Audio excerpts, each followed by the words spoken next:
Bonjour et bienvenue dans le magazine Alerte Export du mois de mai 2016. Au sommaire, l'interview mensuelle de CCI France International, une page qui se tourne pour la COFAS, la France deuxième sur le podium des exportateurs mondiaux en matière de défense, Jeanne d'Arc a failli semer la discorde entre la France et sa voisine outre-Manche, et Xavier Niel lance une école aux USA. Et pour finir, les événements à ne pas manquer. Comme chaque mois, Alerte Export donne la parole à CCI France International. On écoute tout de suite Reda El-Baki, directeur général de la CCI algéro-française, évoquer l'état du marché algérien et ses secteurs porteurs. Malgré la baisse du prix du baril du pétrole, qui est une des principales ressources de l'Algérie, l'économie algérienne reste une économie qui est solide avec des réserves de change, avec une consommation, un marché, 40 millions d'habitants. Aujourd'hui, donc, c'est une économie qui est solide, qui se transforme, qui passe d'une économie de consommation à une économie de production. Nous sommes donc en croissance, notamment sur un certain nombre de secteurs qui sont pour nous des secteurs porteurs pour les entreprises françaises du fait de l'expertise que ces dernières peuvent avoir. Je pense notamment à l'agroalimentaire, ou tout ce qui est transformation autour de l'agroalimentaire. Je pense au secteur de l'agriculture, je pense au secteur de la pharmacie, de la santé, des nouvelles technologies, du bâtiment, où les entreprises algériennes aujourd'hui souhaitent travailler avec des entreprises françaises. Donc il est important que ces dernières s'intéressent à ce marché-là, viennent comprendre comment les choses fonctionnent sur place et puissent nouer des contacts. Et c'est ce à quoi notre Chambre de commerce travaille. C'est officiel, une page se tourne pour la COFAS. Les 60 milliards de garanties publiques à l'export gérées pour le compte de l'État seront définitivement transférés à BPI France et ce, avant la fin de l'année. Les 240 employés de ce service de la COFAS iront donc rejoindre les rangs de la banque publique sous la bannière d'une filiale baptisée BPI France Assurance Export. Les grandes entreprises exportatrices ne devraient pas être impactées par ce transfert, l'offre de BPI France étant sensiblement similaire.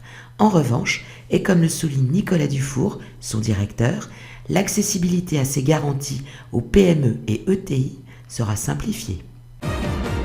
Entre sous-marins, avions Rafale, hélicos, blindés, etc., la France figure désormais sur la deuxième marche du podium des exportateurs mondiaux en matière de défense. Déjà en 2015, avec ses Rafales vendus à l'Égypte et au Qatar pour un montant de 11 milliards d'euros, elle explose désormais tous les compteurs avec le contrat de 36 milliards portant sur ses sous-marins signé récemment avec l'Australie. Des performances exceptionnelles dues à son savoir-faire technologique, certes, mais aussi favorisé grâce à la baisse de l'euro et aux fortes tensions internationales qui relancent la course à l'armement partout dans le monde. En février 2016, le Puy du Fou a fait l'acquisition pour un montant de 376 833 € de l'anneau de Jeanne d'Arc. Le site internet de la maison de vente précisait que l'anneau provient de la famille du cardinal de Winchester, Henri Beaufort, qui supervisait le procès de la pucelle d'Orléans et a assisté à son supplice. Depuis 2 mois, l'État anglais réclamait le retour du bijou, invoquant d'une part le fait que les acheteurs avaient oublié de demander le certificat d'exportation pour quitter le territoire anglais, comme tout bien historique d'une valeur supérieure à 41 600 livres, et d'autre part que celui-ci est un objet de forte valeur symbolique nationale. Ce à quoi la France répliquait que le bijou aux vertus réputées magiques est un bien d'origine française, illicitement exporté par la Grande-Bretagne lors de son occupation, la mettant en infraction vis-à-vis des articles 4 et 11 de la Convention de l'UNESCO. Enfin, le 6 mai, le Conseil des arts britanniques a finalement adressé la licence d'exportation manquante, et le bijou restera donc au Puy du Fou. Bref, 600 ans plus tard, Jeanne d'Arc a failli réveiller la discorde des deux côtés de la Manche. Après l'avoir lancé il y a 3 ans en France, Xavier Niel, le fondateur de Free, a annoncé l'ouverture prochaine d'une nouvelle école baptisée elle aussi 42, mais aux USA. Ce nouvel institut entièrement gratuit, qui a pour ambition de former 10 000 étudiants dans les 5 prochaines années, ouvrira ses portes en novembre à Fairmont, en Californie. Le processus de sélection sera le même qu'en France.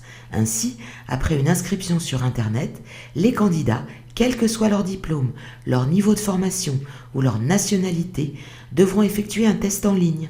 Une fois celui-ci réussi, ils effectueront 4 semaines de stage intensif cet été, à l'issue duquel une sélection finale permettra aux plus doués d'entre eux d'obtenir le ticket d'entrée pour une formation de 3 ans à Fairmont. Et pour finir, les événements à ne pas manquer dans les prochaines semaines. Votre entreprise fait partie du secteur agricole ? Alors, vous ne manquerez pas l'occasion de participer au Forum agricole franco-russe le 29 juin à Moscou. Au programme, une journée de rendez-vous B2B pertinent, une conférence sur le thème du secteur agricole en Russie et 2 cocktails d'affaires. Pour en savoir plus, mon contact @ccifr.ru. Vous souhaitez découvrir le marché mexicain, ses secteurs porteurs et son potentiel ? En ce cas, participez à l'atelier organisé par la CCI Paris-Île-de-France en collaboration avec la CCIF Mexique le 8 juin à Paris. Pour plus d'informations, contactez à la CCI Paris-Île-de-France Mehdi Meradji. Son mail mmeradji@cci-paris-idf.fr. Alors que l'Euro 2016 débutera dans moins d'un mois, si vous souhaitez vous aussi marquer des buts, concourir avec une équipe performante, mettre en place la stratégie du jeu adéquate, alors participez à la webconférence COFAS mardi 14 juin 2016 de 11h à 12h. Inscription sur cofas.fr, rubrique Agenda des événements. Merci de nous avoir suivis et rendez-vous le mois prochain.